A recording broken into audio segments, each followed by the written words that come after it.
Hello students, good morning. Welcome you back on our e-learning platform of GS College of Commerce, Wardha. And I am going to teach you the subject Business Economics for BCCA 3rd Sem. Before this lecture, we have gone through we have started theory of production, and in that theory of production, we have taken what is the meaning of production, what is input, what is output, what is factor of production, what is production function, okay. And in earlier 2 or 3 lectures we have seen, or rather we have discussed in detail about the law of variable proportion. As production function is taken place, or rather it is implemented in a particular time period, and that time period is short run and long run. So if you have to study this law of different short run and long run, then in short run the law of variable proportion is applicable. Now who is applying this law? Obviously, if it is a production process, the person is responsible is a producer or a manufacturer. He has to decide whether the production activity, whether the production process will take place in long run or short run. He is the decision maker for the production function, for the production process. In a particular production process, in particular production activity, whether he will run that activity in a short run or in a long run, that decision will be solely taken by the producer manufacturer. Okay, he will be responsible. And see, again and again we are discussing about why the producer is interested in this time period, because this time period, what is that time period? Short run and long run. And in the short run, law of variable proportion is applicable. Rather, the law of variable proportion is used or is assumed by the producer. Now what is law of variable proportion? We have seen that the word itself is self-explanatory. Variable proportion means proportion means a factor of production, input factors, and these factors of land, labor and capital. The difference between, now in today's lecture we are going to discuss law of returns to scale, but before that you must know what is law of variable proportion. As in law of variable proportion, what happens, in what conditions law of variable proportion is taken place, and in what condition, means where the producer will decide when to implement the law of returns to scale. The main decision has to be taken by the producer. In short run, he is varying only one factor, for example labor. The input factor, which is known as labor, he is varying. It means he is making proportionate change in that particular input to receive the output. And what is that output? Output is total quantity of goods and services produced. Now the total quantity of goods produced, okay, that will make the difference for the producer. He has to perform, he has to do all his activity within a minimum time period. What is happening with this time period? He is going to save his money. The main motive behind is that the producer want to make certain changes in case of law of variable proportion, that may be a labor, may be a capital. At a time he can make changes, or he can vary a proportion of only one factor input, maybe a land, maybe a labor, or maybe a capital. But generally it is found that only in labor the changes are made in case of law of variable proportion.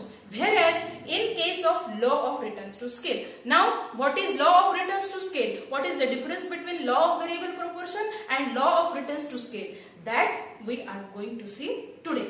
Now law of returns to scale. Law of returns to scale is applicable in long run. The two things which you have to remember always, that in case of long run, law of returns to scale; in case of short run, law of variable proportion. That is the thing which should be fit in your mind. Okay, in short run that law will be applicable, and in long run law of returns to scale is applicable. Rather, producers, when he is taking any production activity, beginning of the production activity, he has to should decide whether his production will be for a long run, whether that production will be a short run. And obviously it depends on the kind of the product he is producing, the commodity which he is producing, and accordingly he will decide which law he will take place or which law he will use for his production activity. Now, law of returns to scale. We will come to the topic of law of returns to scale. In law of returns to scale, what happens in law of returns to scale?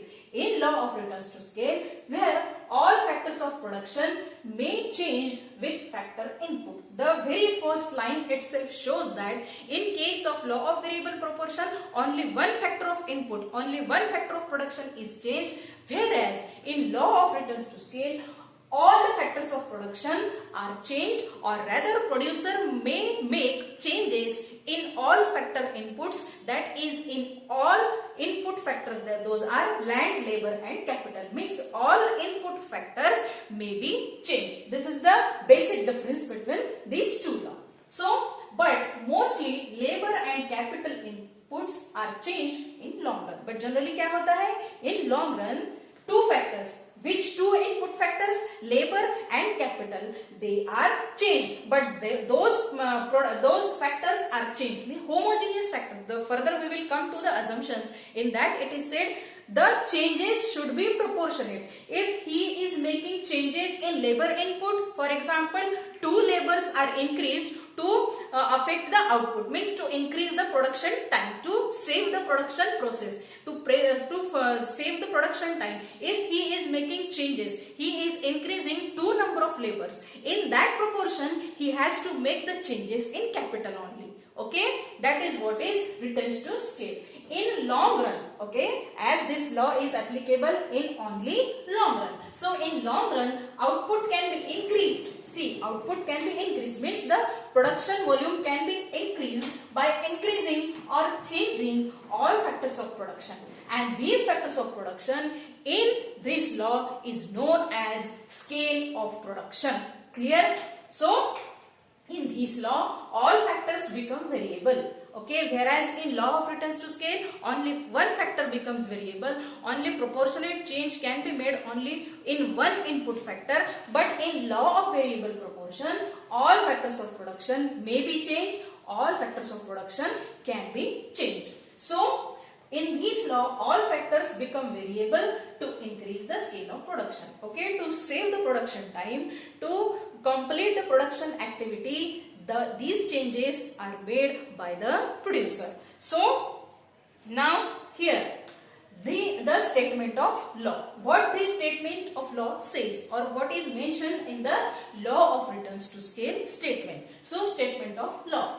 The law of returns to scale states that, okay, what it states that when all factors of production are increased, means labor and capital or maybe land, all factors of production are increased in the same proportion, output will increase. See, as we have seen that what is production function? Production function is a combination of input and output. Okay, but in this law, what it says? Production are increased in the same proportion, output will be increased. Rather, the output should be or must be increased in a same proportion. Output will increase, but again there is a but that increase may be at increasing rate, at constant rate, or maybe at increasing rate, constant rate, or decreasing rate. And that is what is exactly the scale. Okay, law of returns to returns means what? The output, the production,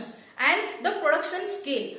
Now, when certain changes are made in all factors of production, then how it will affect or how the production activity is get affected is law of returns to scale. It is nothing but when the factors of input are changed, how that increase, how that changes are going to affect on the output or on the production process. That is what is returns to scale. How the scale is affected, and that scale is first at increasing rate, then at constant rate, and then at decreasing rate. That is what is exactly the law of returns to scale. Okay, so I hope the basic concept of law of returns to scale is clear.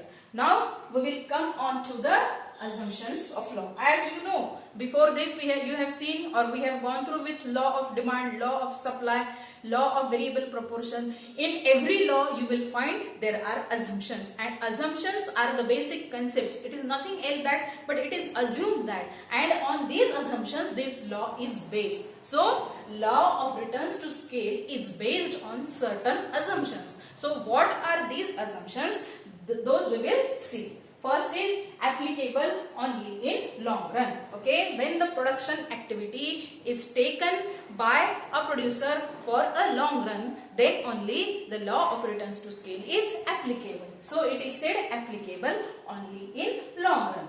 This law is applicable in long run only. For example, existing plant sites can be renewed or dismantled to set a new plant. So exactly here, which factor of input is getting changed or affected? The land. Okay, as we have said, as we have mentioned or discussed here, that all factors of production are changed. So when we talk about the plant size, it means what? When the old plant is dismantled or the old plant is renewed, it means what? The plant size is increased. Okay, for example, the earlier plant may be constructed in 1000 square feet. Okay, that may be changed into 1500 square feet or maybe in 2000 square feet. It means what? The plant size is changed. The land which is utilized, the factor input known as land is changed. Then it is applicable only in long run. It means, for example, the existing plant sites can be renewed or dismantled to set a new plant. If the producer has to set a new plant, it means what? The old plant has to be dismantled and he has to set or he has to construct a new plant. And if he wants to make in some changes, it means that can be renewed. It is said the plant size can be renewed. This is the very first assumption for law of returns to scale. Second is all factors are variable. We have discussed earlier. All factors of production, all input factors, land, labor, capital are variable. All input factors are assumed to be vary in long run provided that all factors are homogeneous. See, this is very important. When the changes are made in input factor, it means homogeneous. Now, a person or a factor of production known as a labor. Okay, again this homogeneity is talked in terms of number of labors. For example, if he has to make certain changes, existing there are 30 labors, and if he wants to make changes in a variable factor known as a labor, then there should be a 4 number of labors may be changed, 4 number of workers are going to be changed, and accordingly the capital input is changed. Okay, that is what is called homogeneous. It means we offer same size, okay, and same type. Okay, then to increase the production in long run, all factors are said to be varied or changed in the same proportion. Okay, the increase in factor input to get effect on the output should be in the same proportion. That you need to remember, right? What is that? To increase the production in long run, all factors are said to be changed or all factors are said to be varied in same proportion. Okay. Then fourth assumption is technology used for the production purpose remain constant. Again, this is a very important assumption that technology, once the producer has decided or producer has adopted a certain kind of technology, then it should remain same till the end of the production activity. Means technology used for the production purpose remain constant. That technology, he cannot make changes in the technology. Now what exactly is technology? Okay, for example, the machineries which he is using for the production purpose, that the technology or the kind of a certain technology which is used for the machinery, how to operate that machinery. Okay, how that particular time that machinery is taking to complete a certain kind of production activity. Okay, that is what exactly is technology. Means machinery will remain same. Okay, the labors which are used in that production process, that is why it is said homogeneous. Okay, technology for the production purpose remain constant. It does not change. Then lastly, physical units. Now what is this physical units?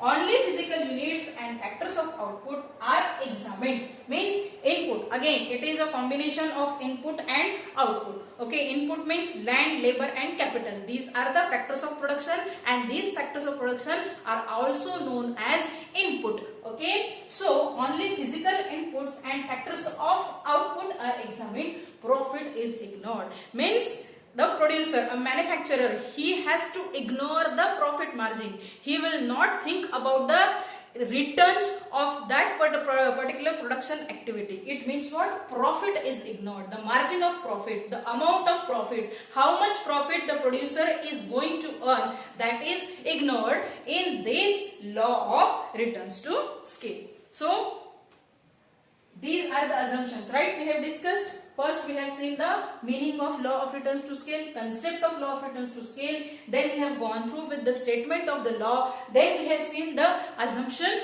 of the law. So this is sufficient and enough for today. By the time, stay safe. Thank you.